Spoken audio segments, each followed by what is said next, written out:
So hello guys, welcome back once again in my YouTube channel. Guys, आज हम पढ़ेंगे कि प्रेजेंट परफेक्ट कंटिन्यूअस टेंस क्या है और इसका इंग्लिश ग्रामर में कैसे यूज होता है। तो आज मैं आप लोगों को प्रेजेंट परफेक्ट कंटिन्यूअस टेंस के सभी कॉन्सेप्ट्स के बारे में बताऊंगा। तो आपसे एक रिक्वेस्ट है कि आप जो है वीडियो को बिल्कुल भी स्किप ना करें, क्योंकि मैं जितने भी पॉइंट्स बताने जा रहा हूँ वो सारे पॉइंट्स इतने इंपॉर्टेंट हैं कि यदि आप थोड़ा सा भी वीडियो को स्किप करते हैं तो आप जो है उस पॉइंट को मिस कर देंगे। तो आपसे रिक्वेस्ट है कि आप जो है वीडियो को बिना स्किप किए हुए वीडियो को अंत तक पूरा जरूर देखें। तो आइए वीडियो को शुरू करते हैं। प्रेजेंट परफेक्ट कंटिन्यूअस टेंस की क्रिया से प्राय यह बोध होता है कि जो काम पास्ट में शुरू हुआ वह अभी भी जारी है। मीन्स ऐसे कोई सेंटेंस जिस सेंटेंस से ये बोध हो कि कोई कार्य जो है भूतकाल में स्टार्ट हुआ और वह अभी भी जारी है। तो ऐसे सेंटेंसेस को बनाने के लिए हम प्रेजेंट परफेक्ट कंटिन्यूअस टेंस का यूज करेंगे। ऐसे सेंटेंसेस की पहचान होती है हिंदी की जिन क्रियाओं के अंत में ता रहा हूँ, ती रही हूँ, ता रहा है, ते रहे हो, ते रहे हैं, उन क्रियाओं का अनुवाद प्रेजेंट परफेक्ट कंटिन्यूअस टेंस में होता है। जैसे मैं खाता रहा हूँ, यहाँ पे क्रिया क्या है? खाता, यानी खाने की जो क्रिया है उसमें देखेंगे कि ता रहा हूँ जुड़ा हुआ है। क्रिया वो होती है जो काम हो रहा होता है सेंटेंस में या वाक्य में। तो यहाँ पे काम क्या हो रहा है इस सेंटेंस में? खाने का। तो खाने के वर्ड में आप देखेंगे ता रहा हूँ जुड़ा हुआ है। तो इस सेंटेंस से ये बोध होता है कि मैं खाता रहा हूँ, यानी पास्ट में ही जो है काम शुरू हुआ और अभी तक जो है काम जारी है। यानी इस टेंस में हम ऐसी क्रियाओं को लेंगे जो पास्ट में शुरू हुआ हो और वो प्रेजेंट में भी जारी हो, या हाल फिलहाल इन्हीं दिनों में खत्म हुआ हो, फिनिश हुआ हो। ऐसी क्रियाओं को हम बनाने के लिए प्रेजेंट परफेक्ट कंटिन्यूअस टेंस का यूज करेंगे। जैसे मैं खाता रहा हूँ, आई हैव बीन ईटिंग, वह पढ़ता रहा है, ही हैज बीन रीडिंग। तो ये हो गया हमारा इसका फर्स्ट कॉन्सेप्ट। आइए अब हम देखते हैं इसके सेकंड कॉन्सेप्ट को।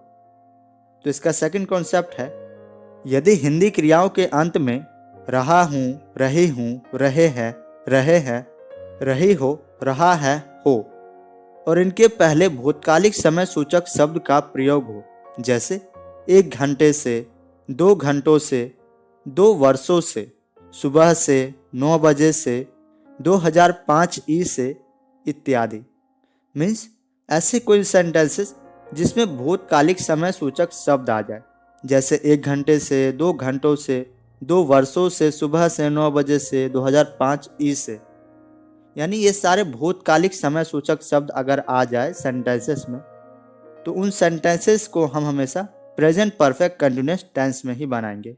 जैसे वह सुबह से पढ़ता रहा है, यानी यहाँ पे सुबह से जो वर्ड आया है ये भूतकालिक समय सूचक शब्द है। यानी ये वर्ड ये डिनोट करता है कि पढ़ने का जो काम है वह पास्ट में ही शुरू हो गया, यानी सुबह से ही शुरू हो गया। तो हमारा सेंटेंस बनेगा वह सुबह से ही पढ़ता रहा है, he has been reading since morning. तो ये हो गया हमारे इसके सारे डेफिनेशन। आइए अब हम एक एक करके इन सेंटेंसेस को हम इंग्लिश में ट्रांसलेट कैसे करेंगे वो अब हम सीखते हैं।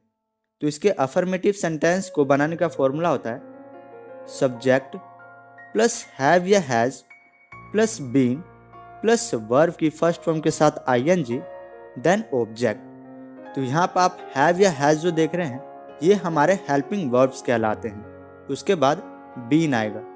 तो हैव या हैज में से आपको हमेशा किसी एक का ही यूज करना है अकॉर्डिंग टू द सब्जेक्ट। जब हमारा सब्जेक्ट हो आई, यू, वी, दे या कोई प्लूरल नाउन हो तो उसके साथ हम हैव का यूज करेंगे। और जब हमारा सब्जेक्ट हो ही, सी, इट या कोई सिंगुलर नाउन हो, कोई एक नाम हो तो उसके साथ हम हैज का यूज करेंगे। तो हमारा सेंटेंस बनेगा मैं खाता रहा हूं, आई हैव बीन ईटिंग, वे लोग पढ़ते रहे हैं, they have been reading, Sita इंतजार करती रही है, Sita has been waiting, Sita 2 वर्षों से इंतजार करती रही है, Sita has been waiting for 2 years, वे लोग सुबह से दौड़ रहे हैं, they have been running since morning, वह सुबह से टहल रहा है, He has been walking since morning. मैं 2 वर्षों से रह रहा हूँ. I have been living for 2 years. तो ये हो गया हमारे इसके सारे अफर्मेटिव सेंटेंसेस. आइए हम देखते हैं इसके कुछ नेगेटिव सेंटेंसेस, यानी नेगेटिव सेंटेंसेस जब आएंगे तो उसको हम इंग्लिश में कैसे बनाएंगे. तो इसके नेगेटिव सेंटेंस को बनाने का फॉर्मूला होता है सब्जेक्ट प्लस हैव या has plus not plus been plus verb की फर्स्ट फॉर्म के साथ आईएनजी देन ऑब्जेक्ट. आपको नेगेटिव सेंटेंसेस में कुछ नहीं करना है, बस यहाँ हेल्पिंग वर्ब और बीन के बीच में नॉट ऐड कर देना है. तो हमारा सेंटेंस बनेगा मैं नहीं खाता रहा हूँ. I have not been eating. वे लोग नहीं पढ़ते रहे हैं. They have not been reading. Sita इंतजार नहीं करती रही है. Sita has not been waiting. मैं 2 वर्षों से नहीं रह रहा हूँ. I have not been living for 2 years. वे लोग सुबह से नहीं दौड़ रहे हैं. They have not been running since morning. वह सुबह से नहीं टहल रहा है. He has not been walking since morning. तो इस तरह से जो इसके नेगेटिव सेंटेंसेस को बनाया जाता है. नेगेटिव सेंटेंसेस वो सेंटेंसेस होते हैं जिसमें नहीं वाला शब्द आ जाए, और नहीं के लिए हम यूज करते हैं नॉट, तो वो हो जाता है हमारा नेगेटिव सेंटेंसेस.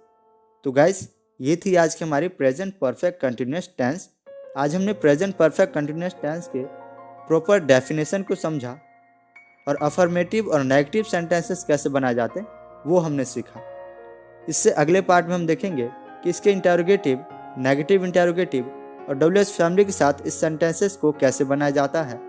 साथ के साथ हम सिंस और फॉर के कॉन्सेप्ट को भी अच्छे से समझेंगे. तो आज की इस वीडियो में बस इतना ही. कैसे लगी वीडियो हमें कमेंट सेक्शन में ज़रूर बताएं, और अगर ये वीडियो पसंद आया हो तो वीडियो को एक लाइक ज़रूर करें, और इसी तरह के और वीडियो पाने के लिए मेरे इस चैनल को सब्सक्राइब ज़रूर करें. तो मिलते हैं नेक्स्ट वीडियो में. तब तक के लिए धन्यवाद.